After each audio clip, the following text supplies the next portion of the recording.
everyone. Welcome to another episode of Marketing Automation Made Simple. Today, I've got Milena joining me, and you've got Giovanna as the host.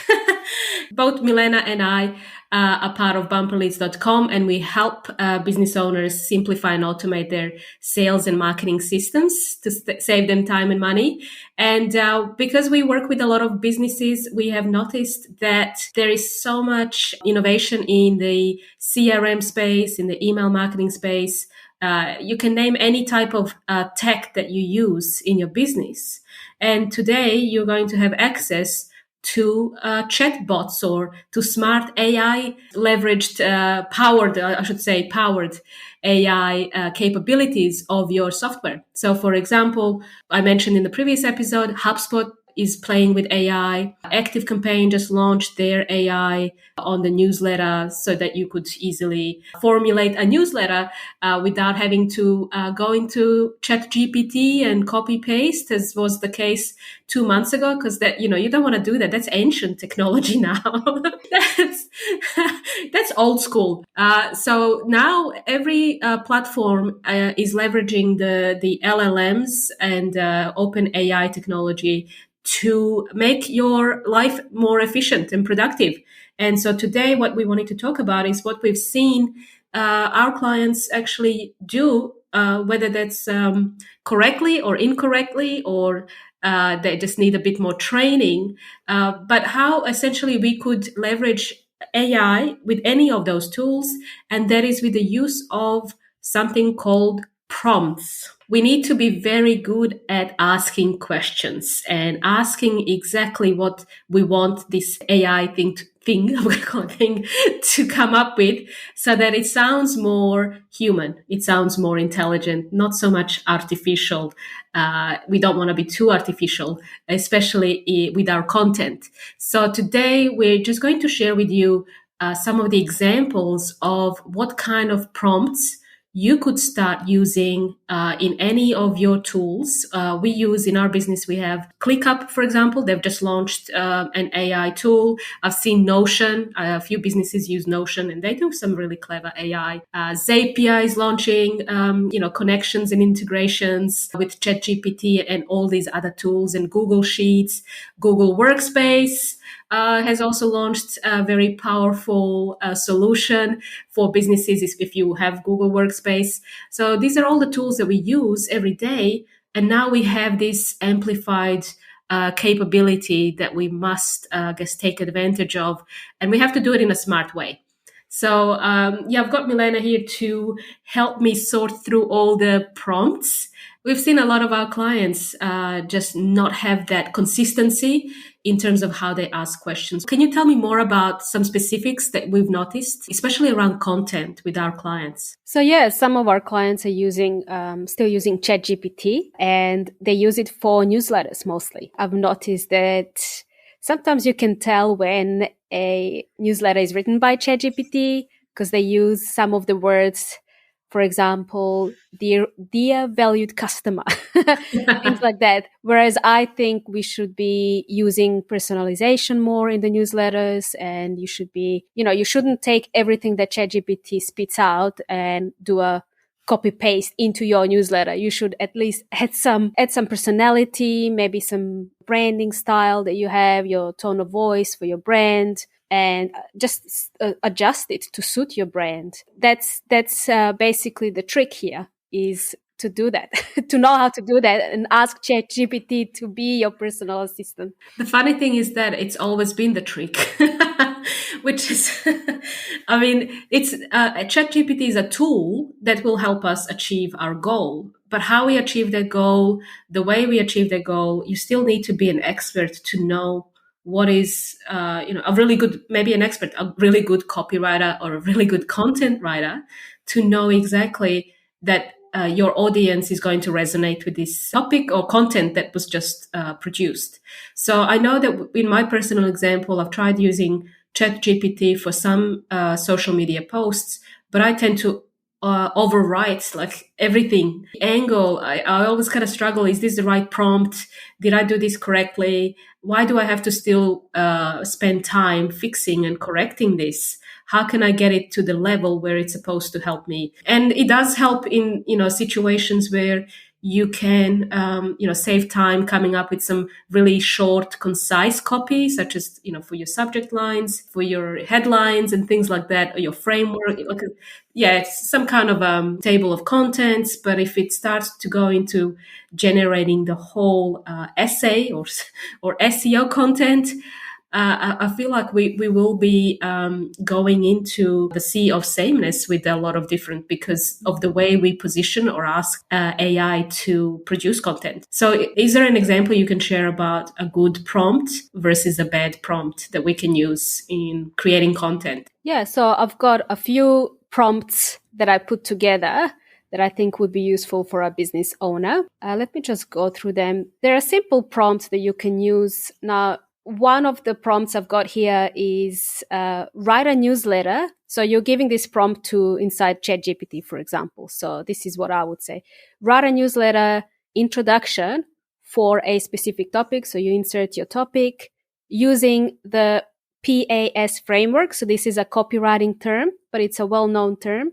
Addressing a specific problem my audience faces, agitating it, and presenting a solution. So PAS stands for pain, agitate, solve. That's the copywriting framework. And we are asking ChatGPT to write a newsletter introduction to include that framework into that introduction. So this is a very simple prompt. Now, I've tested this prompt earlier, and it does produce 500 words, a lot of paragraphs it produces as an introduction. So what I would do depends on what you're looking for your introduction. I would actually instruct ChatGPT to put a limit on the word count. So you can actually extend this prompt and say, ensure that the word limit is approximately 200 words or 300 words. And you can basically keep expanding and adding more instructions to ChatGPT to get a more desirable result, I guess. So this is a very simple prompt that I would recommend for business owners to use. I was just thinking, it doesn't have to be ChatGPT, but there is also, ClickUp has just launched their own version of that. So you can actually use it for social media, for any type of content in their documents. And so I've used it, and it generates a kind of different outcome to ChatGPT. And I've known a few business owners who use apps, additional apps to help with prompts, to help guide you to actually have the right tone, approach. You want to be professional, friendly. There's all these conditions that you can then specify through the apps that ChatGPT has to help you generate better outcomes. I think definitely you could benefit from saving time, a massive amount of time, because no one wants to stare into a blank page when writing content. We have had instances where people would, copy paste, but the English there may be UK English, but the ChatGPT is in the US English. So it's like, okay, well, don't copy paste that. But there is an app now for that, to fix that prompt as well. And the other thing I love is we also use Loom in the business to communicate with our customers. And I've just recently recorded a video, and it used AI technology. Doesn't need prompts for this, but it automatically just identified gaps in your video and all that filler words and filler. Even on our podcast, we use a lot of filler words that you don't get to see or hear as a listener, because we keep editing them out. But this AI can automatically do that on Loom. So it cut the whole 5-minute video, it cuts it by 30%. I don't know why I've mentioned that. We're talking about prompts. Yes. I was just going to say, let's go back to prompts. One of the things I use prompts for example, is ChatGPT I use for prompts is the subject lines. So I like to see a variety of subject lines. So I would go into ChatGPT just to say, hey, I'm writing a newsletter on this topic. I want to make it urgent. I want to make, I specify instruction to ChatGPT, and I include something else that most people don't tend to forget is the tone of this subject line. So you can have various tones. You can give instructions to ChatGPT. It can be funny. You can make subject lines to be catchy, casual. What's the other? Informative, inspirational. So if you start putting those words in, it's going to give you really interesting results. So that's what I would use the ChatGPT for mostly, rather than writing blog posts, for example. So I can share one prompt that I found really useful, and I've just tested it now. Again, it's to do with subject lines, and I thought I'm going to expand this prompt and use it in the future. So the prompt is write 5 newsletter subject lines for insert topic using the 4Use framework. So this is something new, some marketing term to maximize open rates and audience engagement. Now the 4U framework stands for useful, urgent, unique, ultra specific. I assume ChatGPT knows this. If I leave 4Use framework in there in the prompt, it does spit out something. Let me just find it. So, for example, in my example, I put write 5 newsletter subject lines for a shoe retailer that sells women's shoes using the 4Use framework to maximize open rates and audience engagement. And it says, step up your style game with ultra-specific women's shoes. Find your perfect fit, useful tips for ultra-specific women's shoes shopping. And I'm wondering, why is it always mentioning the ultra-specific women's shoe? My brand is not called ultra-specific. So it got a bit confused, as you can see. Now, after this, I started playing with a prompt, and I thought, okay, I'm going to remove this ultra specific. I'm just going to put relevant. I'm going to include a catchy, friendly subject line, like the tone of the subject line. And then it made it spit out something more usable, if you will. So this is what I did. This is the prompt. Write 5 newsletter subject lines for a shoe retailer that sells women's shoes using the 3Use framework to maximize open rates and audience engagement. The 3U framework is the following: useful, urgent, unique, and I added relevant. Make it relevant and make the tone of subject line catchy and friendly. And I'll just share a couple of subject lines that it spit out. So it says, kick up your style game with unique women's shoe trends. There is one that caught my attention. It says, stay fashion forward, explore relevant women's shoe styles today. So it used the word relevant because I put it in there. But I'm not going to lie, it did have some really good ideas. So at least it prompted some idea for me to go in and maybe tweak these subject lines.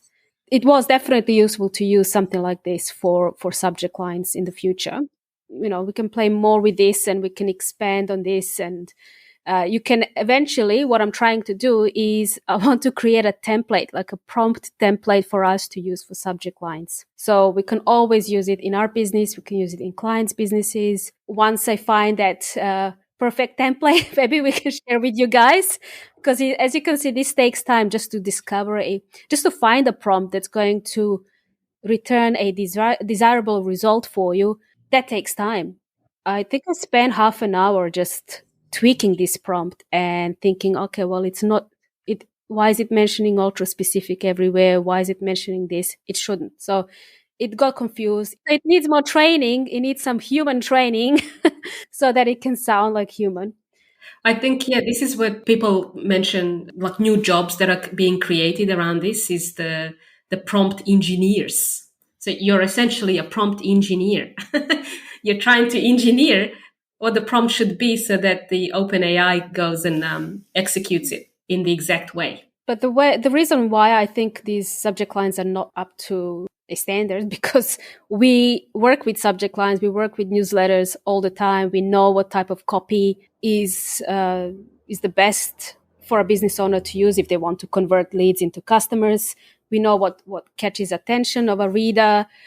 So when I see a subject line by ChatGPT, I think, oh, okay, maybe another ChatGPT will understand this, but a human reading this, maybe a human reading this can't resonate with this. What is this version? Version 4, I think we're using. ChatGPT 4, I think that's the latest one. Yep. And people have been comparing Google's Bard, which we talked about because we loved the name so much. Google's Bard versus ChatGPT, and they give different results, which is fascinating. Some people are now saying Bard has improved quite a lot, and you can get a lot of good outcomes for free, whereas in ChatGPT you have to upgrade for certain things and fast responses and things like that. Well, I guess Google has so much database. I don't know how many blog posts, how much content they have. They own the monopoly on content for internet. So we have given it like a feed. So Bard has a feed to read from and collect all these blog posts and content, and then it thinks, okay, this word that you just used, let's say ultra specific, it seems to be mentioning 10 times in this context. Maybe this is what you mean. It's funny because as we were preparing for this episode, I was thinking, oh, I'm going to research a bit about what other open AI solutions are out there, what kind of apps for small businesses, especially around the lead generation, sales, marketing, all of those tasks that we seem to do day in, day out, which are quite boring. But is anyone coming up with some interesting use cases in their business? And there are hundreds and hundreds of apps being created. And it is very interesting to see how easy. It just feels like it's so easy to create an app, right? Because the framework technology, the foundation is there. There is a demand for it, and it seems like people are creating it. But at the same time, the big boys, the big tech, is dominating the space and coming up with their own native solutions for most of this. Google just announces in one weekend, that this is what they're doing, and they're changing the game for their Google Workspace. And how is this going to impact digital marketing altogether? That's an interesting space to watch. All right, so let's talk about prompts. What other prompts can we use in our business? For us and other business owners, I think there's a few other prompts you could use. You can ask ChatGPT. I'm just focusing on ChatGPT at the moment. You can ask it to incorporate storytelling in your newsletters. So a simple prompt would be, help me create a compelling narrative for my newsletter related to insert topic using the hero's journey framework to engage and captivate my audience. So you can start with this prompt and then add more to it. So you can say, okay, this is the type of audience, demographic, tone of voice again for your newsletter, and the content. How many words do you want ChatGPT to spit out? The word limit. So you can add all those things in and expand on that simple prompt. I'm still on the topic of newsletters, but we use ChatGPT for other things. Like we use it to generate some content ideas. If you're stuck on what to write for your blog post, for example, you can ask ChatGPT to provide you with a list of 20 unique content ideas related to insert topic that will engage and inform my audience. So that's one prompt you could use and get some unique ideas for your articles, for your blog posts. It starts off with a simple prompt, and then you'll have to expand on that. I would definitely advise you do that. So again, focus on your audience. And the other thing I wanted to mention was, what is the tone of these content ideas? So you can still insert the tone that could be casual, catchy, professional, charming, creative, informative. So you can get some ideas on the unique content, and you can make it more relevant to your brand when you add tone to it, if that makes sense. Yeah, and sorry, another thing, I hope I didn't go off topic here. One of the things I would expand on that prompt, I would include actually, is an inspiration. So you can give an idea. So you can say, okay, I need 20 unique content ideas on this topic, but here's an inspiration from, I don't know, a topic that you're interested in at the moment, and you found a particular article that you're interested in. Well, can you use this as an inspiration for the result that you give me?